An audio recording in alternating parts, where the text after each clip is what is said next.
I've been watching a bunch of videos with people complaining about Behringer. And even though I can understand a bunch of angles about the problematic, what I care about is what is Behringer doing that is upsetting everybody so much. Let's go check it out. And as you can tell, I'm sick again, by the way, but the show must go on, so let's go do it. I'm relaxing now. We break it down, baby.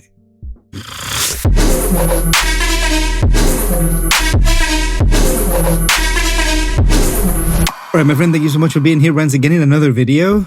And I'm sorry for the sad intro, but that's as far as my voice can go right now. But hey, at least I'm not yelling at you the whole time, right? First and foremost, let me talk about the elephant in the room. What is the problem? And if I can summarize in like 10 words or something, what's happening? Behringer doing a bunch of products for cheap. Take cheap with a grain of salt because these things are not really cheap. They might feel cheap for what they are just because the counterparts are so expensive. Which basically take us to what the problem really is, which is that Behringer does basically copies or recreations of products that are for the most part loved by the community. They have like a cult following, and I feel like they get into like this perception that if there's something cheaper, it devaluates their item. And I feel like some of the people might say that maybe Behringer doesn't sound good, and in my book, that would be a totally valid point. But you know, I haven't really seen like A&B comparisons that I really trust. I haven't really done any myself, so I cannot attest if the quality is good or not. But the fact is that almost, I want to say thanks to Behringer, a lot of people with small budgets can still make their music. And yeah, maybe it's debatable that plugins sound even better maybe sometimes than hardware. And don't get me started in how hard it is to have like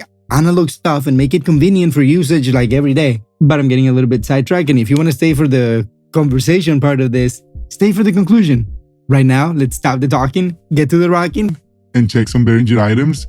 Especially some of those items that are getting people like butt hurt. All right, let's go. Okay, so here we are on my computer, and first and foremost, I'm a producer, and I like to start with instruments. And as you can see, I do like my artboard gear, so when I see this kind of stuff, it's like pretty tempting, you know what I mean? Like an OBXA for 1,200 bucks, or the version without the keybed, it's only $950. Then you have whatever, wavetable synthesis, Odysseys, but just this is maybe like half price. Right, let's see, I have an Odyssey over here. I guess 2,400, that's what they're asking for it, but I don't know if that's how much they're gonna sell it for. Let's see what they're selling for. See, there's one for 200, there's one for 1,600. And this is the art branded one. So, I mean, you're not doing too bad over here. And then, of course, a Model D. Anyway, you get the picture. They have a bunch of synths. And I can just keep scrolling and scrolling and scrolling and scrolling and scrolling and scrolling. And if you really want to fill up all your room with like a bunch of toys, you can do it with Behringer for what it seems to me like a fraction of the price. But I feel like so far, like people have actually embraced like the instrument division of Behringer, I want to say, and the live audio too. Because even back in the day, I remember having one of those like Euro desks, whatever, that like live sound mixing board, which was pretty okay, you know, buggy like everything, but it was cheap and it allowed us to have our own sound when we were doing concerts and stuff like that. So, you know, it was an enabler console, so to speak. So I want to say that maybe in that department, Behringer has been like a little bit like better received maybe. But where's the apple of the discord? It seems to be Pro Audio. Let's go check out why. If we go to the studio and recording division of Behringer, you can see that they have some new items. First and foremost, this one doesn't even say new, but I didn't even know that they have like a 1073 clone. And honestly, like this is like half the price when you compare it to like another recreation, not even the original thing. And don't even get me started on vintage, which is insane. But for $780, you get 2 channels of great preamps, I mean, in theory, and great EQs. Like, I mean, let's just be real for 1 second. Brand new items coming out of a factory with brand new modern components. But everybody knows the tolerances, everybody knows the specifications of all those components. How hard can it be to recreate one of these nowadays? You know what I mean? And this is just to make the argument about like, how far really is this gonna sound compared to something that comes from like the actual brand factory? I don't know, maybe that would be great for another episode, but I want you to tell me in the comment section down below. And remember, while you're there, like, subscribe, and do all those cool little things that we like to do on YouTube. And enjoy this little bossa nova, my friend. I hope your day keeps getting better and better and better. Alright, let's keep checking some budget audio gear.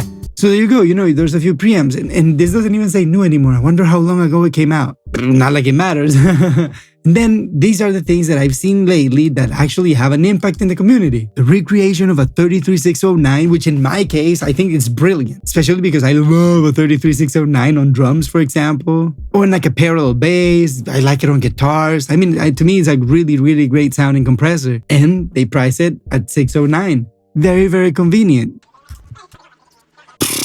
Brand new right out of the factory right now with the name Neve, a proper Neve 33609. Of course, maybe not vintage, but there you go, almost $4,000 or $609. You know what I'm trying to say? Are these products even competing against one another? And does anybody that have the Neve, can they please buy one of these Behringers and just like shoot them out? I mean, if you own the Neve, you probably have the money. It would be super cool if anybody does that comparison in a nice professional environment. Because it's very, very hard to do a proper A and B comparison. Especially with these kinds of things where like everything's like so finicky and like the differences are like very, very small, and you have to be like pretty trained to actually notice the differences. The differences that matters, because for example, if one of them is like pushing, I don't know, 12 dBs louder than the other, yeah, maybe we're gonna think that it sounds better. But in this day and age that you're not really fighting noise floor, you can just boost your preamps or just keep it low, which in the end might be even better for your gain structure. If you want me to talk about gain structure for mixing, let me know in the comment section. Jorge, I want to know about gain structure for mixing, right? Okay, so there you go.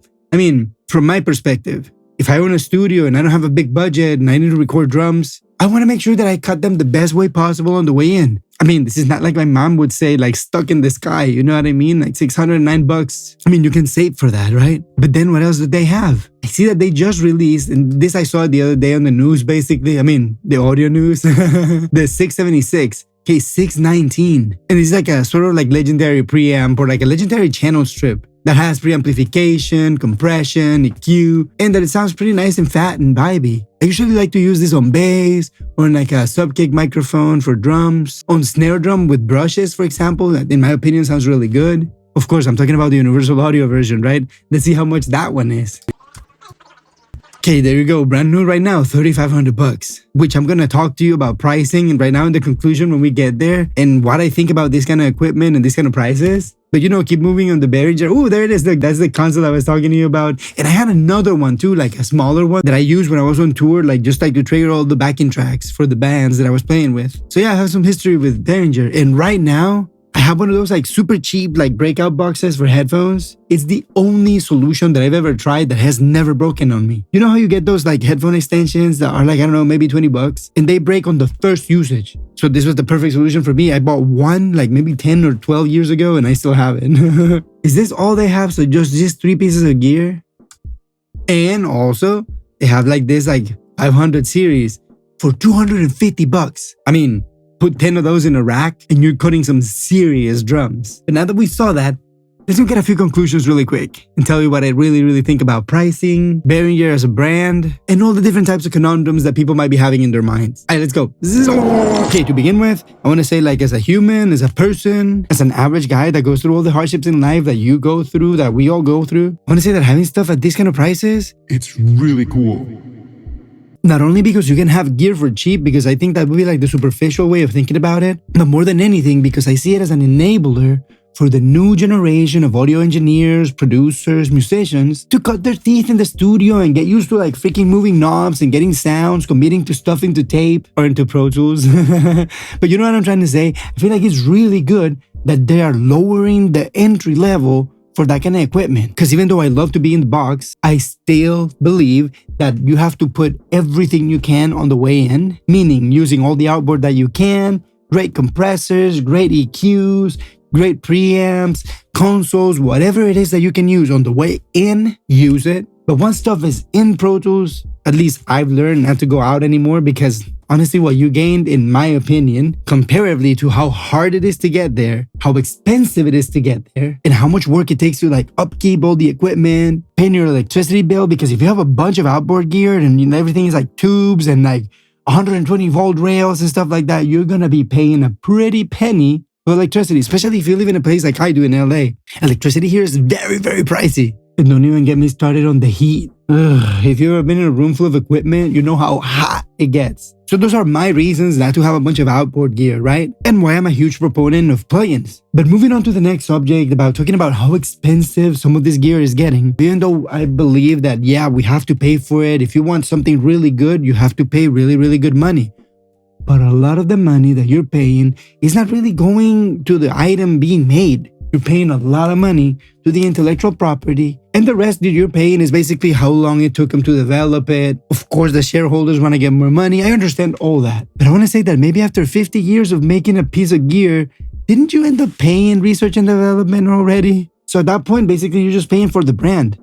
Let's think about, for example, what happened in stocks. I have no business talking about finance, but as an example, what happens with the stock market? The price of stocks, a lot of times, is not really directly related to how much money that company's making, how much revenue they're pulling in, how much product they're pushing out to the market, how much innovation they're driving into the world. None of those things are really what drives the price. It's more driven by the trust that you can put into a brand, or how much you like their CEO or their founders, how much you believe that that brand is going to do in the future. A lot of speculation and a lot of value-added price to just being a name brand, a household item. Not even if it's made in your country, because let me tell you, most things right now are made in China. So if your problem with Behringer was that they're made in China, 90% of the things are made in China or even more, does that take any of the value out?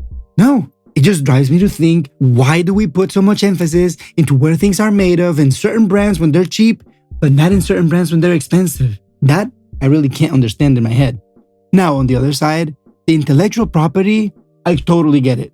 And I'm going to do this call out for Behringer because I do believe, and not just Behringer, almost any other company that is making recreations of equipment, guys, any kind of number you can come up with should be determined as a royalty for the people that actually develop the original item that you are basing your moneymaker on. And on the other hand, you would get rid of all these people complaining about these issues, because you would be paying the fair share to the people that invented the equipment that right now you're basing your business on. A little bit of a cut of it. And I know that this is something completely different from what we always talk, but I like to push the envelope of what we talk about in this channel and make sure that we're using our freedom of expression and freedom of speech to talk about the subjects that we want to talk.